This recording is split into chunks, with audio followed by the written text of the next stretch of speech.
दोस्तों ये बात तो सभी को पता है कि हमारा समय कितना कीमती है। ये जानते हुए भी हम अपना ज्यादातर समय चैटिंग, इंटरनेट स्क्रॉलिंग, गपशप और मोबाइल पर लंबी लंबी बातें करके खराब कर देते हैं। आज हम इसी टॉपिक पर बात करने वाले हैं कि हमारा समय कितना कीमती है और इसे हम कैसे मैनेज कर सकते हैं और इसे वेस्ट होने से कैसे बचा सकते हैं। चलिए शुरू करते हैं। एक महान सिंगर पॉल सैंडर्स ने कहा है कि समय हमारे जीवन का मौजूद इकलौता वह सिक्का है जिसे सिर्फ हम ही तय कर सकते हैं कि इसे कैसे खर्च करना है। इसलिए सतर्क रहें, वरना आपके बजाय दूसरे लोग इसे खर्च कर देंगे। कहा जाता है कि समय एक धन है। सच तो यह है कि समय एक संभावित धन है। अगर आप इसे सही इस्तेमाल करते हैं तभी आप धन कमा सकते हैं। अगर आप इसका दुरुपयोग करते हैं यानी इसे वेस्ट करते हैं तो आप धन कमाने की पॉसिबिलिटीज को गवा देते हैं। क्या आपको पता है कि हमारा समय कितना कीमती है? अगर नहीं तो चलिए थोड़ी सी रिसर्च करके जानने की कोशिश करते हैं। आपकी इनकम में आपके काम के घंटों का भाग देने से यानी डिवाइड देने से हम जान सकते हैं कि हमारे एक घंटे की क्या वैल्यू है। मान लेते हैं कि एक लड़का है रोहित, जो हर महीने 20,000 रुपये कमाता है, जिसके लिए उसे महीने में 25 दिन 8 घंटे काम करना पड़ता है। इसका मतलब पूरे महीने वो 200 घंटे काम करता है। तो इस हिसाब से तो रोहित के एक घंटे के काम की प्रेजेंट में क्या वैल्यू है जानने के लिए इनकम को काम के घंटों से डिवाइड करना होगा। यानी रोहित रोज 1 घंटे का टाइम वेस्ट करता है तो उसका 100 रुपए का नुकसान होता है। इसका मतलब है एक साल में 36,000 रुपए का नुकसान हो रहा है। सोचो अगर वो एक दिन में 2 घंटे बर्बाद करे तो उसका साल भर में 72,000 रुपए का नुकसान हो रहा है। इससे अब आपको पता चल गया होगा कि आपके समय की बर्बादी की वजह से आपको कितना नुकसान हो रहा है। इसलिए आपको अब टाइम वेस्टिंग करने से बचना चाहिए। दूसरा, अगर आप अपने प्रेजेंट इनकम से संतुष्ट नहीं हैं तो उसको बढ़ाने के उपाय आपको खोजने चाहिए। आप टाइम को लेकर बिल्कुल ही सतर्क हो जाओ। आप टाइम को बर्बाद करना छोड़ दो।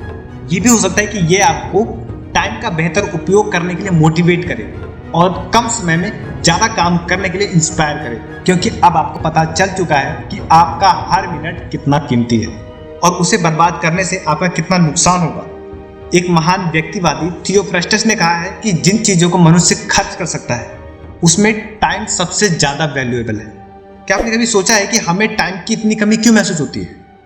समय पर काम ना करने की वजह से हम चिढ़ जाते हैं, हम तनाव में आ जाते हैं। समय की कमी के चलते हम हमेशा जल्दबाजी में रहते हैं, जिसकी वजह से हमारा मानसिक संतुलन खराब हो जाता है। क्या आपने कभी ये बात सोची है कि जो हमारे पूर्वज थे उनको कभी टाइम की कमी महसूस नहीं होती थी? ये तो हम भी जानते हैं कि हमारे पूर्वजों को भी दिन में 24 घंटे ही मिलते थे और हमें भी दिन में 24 घंटे ही मिलते हैं, लेकिन फिर भी 20वीं सदी की शुरुआत से ही हमारे लाइफ में समय कम पड़ने लगा है। इस सदी की स्टार्टिंग से ही इंसानों ने टाइम वेस्ट होने से बचाने वाले नए नए गैजेट्स बनाए हैं। पहले कार, स्कूटर, बाइक नहीं होते थे, लेकिन हमारे पूर्वज को कहीं भी पहुंचने की जल्दी नहीं थी और ना ही किसी काम को करने की जल्दबाजी थी। वास्तव में तब जीवन ज़्यादा सरल था, क्योंकि उस समय इंसान की जिंदगी घड़ी के हिसाब से नहीं चलती थी।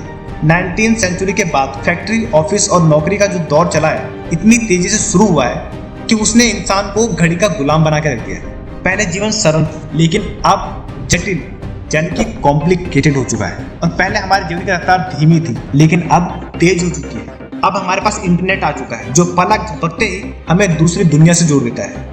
अब हमारे पास कारें हैं, हवाई जहाज है जिससे हम कहीं भी पहुंच सकते हैं, और हमारे पास 3G, 4G, 5G mobile phones हैं जिनसे हम दुनिया में कहीं भी किसी से बात कर सकते हैं, उन्हें देख सकते हैं। तो क्या ये आधुनिक आविष्कार यानी मॉडर्न इन्वेंशन ही हमारे जीवन की कमी का सबसे महत्वपूर्ण कारण है? इनकी बदौलत हम दुनिया से जुड़े तो हैं, शायद हम खुद से दूर हो गए। अगर आप टाइम के उपयोग को लेकर सीरियस हैं तो इसका सीधा सा सॉल्यूशन ये है कि आप भी किसी तरह मॉडर्न इन्वेंशन का यूज बंद कर दें और दोबारा पुराने जमाने की लाइफस्टाइल को अपना लें, तो आपको काफ़ी सुविधा होगी। मेरे कहने का मतलब ये है, टीवी, इंटरनेट, चैटिंग, ये सब टाइम वेस्ट करने वाले गैजेट का इस्तेमाल करना बंद कर दें। एक महान अमेरिकी अध्यक्ष ग्रुप मर्डॉक ने कहा है, दुनिया बहुत तेजी से बदल रही है। अब बड़े छोटों को नहीं बल्कि तेज धीमों को हराएंगे। पहले घड़ी हमारे जीवन पे हावी नहीं थी और इसका सीधा सा कारण यह था कि ज्यादातर लोगों के पास घड़ी थी ही नहीं। पहले घड़ी और अलार्म की जरूरत नहीं थी, मुर्गे की बाग ही काफी थी। तब 8:18 की लोकल पकड़ने का कोई तनाव नहीं था। तब कोई भी काम सुबह 9 बजे हो या 9:30 बजे कोई फर्क नहीं पड़ता था, लेकिन आज पड़ता है। अगर आप इस प्रॉब्लम का सॉल्यूशन चाहते हैं तो आपको अपनी लाइफस्टाइल को बदलना होगा। ये याद रखना होगा कि यह दुनिया नहीं बदलेगी, बदलना आपको ही है। जैसा एल्बर्ट आइंस्टाइन ने कहा था कि हम जिन समस्याओं का सामना कर रहे हैं उसे उसी सोच के उसी स्तर पर नहीं सुलझाया जा सकता। जिस पर हमने उसे उत्पन्न किया है। एक महान नेशनल अवार्ड विनर अमेरिकी राइटर ने कहा है, मॉडर्न इंडस्ट्री युग की सबसे प्रमुख मशीन भाप का इंजन नहीं बल्कि घड़ी है। दोस्तों, घड़ी हमें जितना व्यवस्थित बनाती है उतना ही घड़ी हमें जल्दबाजी में रखती है। अब तय हमें करना है कि हम इसको अच्छी तरह से कैसे मैनेज कर सकते हैं। दोस्तों, वीडियो देखने के लिए आपका धन्यवाद। आई होप ये वीडियो आपको पसंद आई होगी। अगर आपको इससे आपकी लाइफ में कुछ भी वैल्यू ऐड हुई है तो प्लीज चैनल को सब्सक्राइब कर दीजिए, इससे हमारा हौसला बढ़ता है।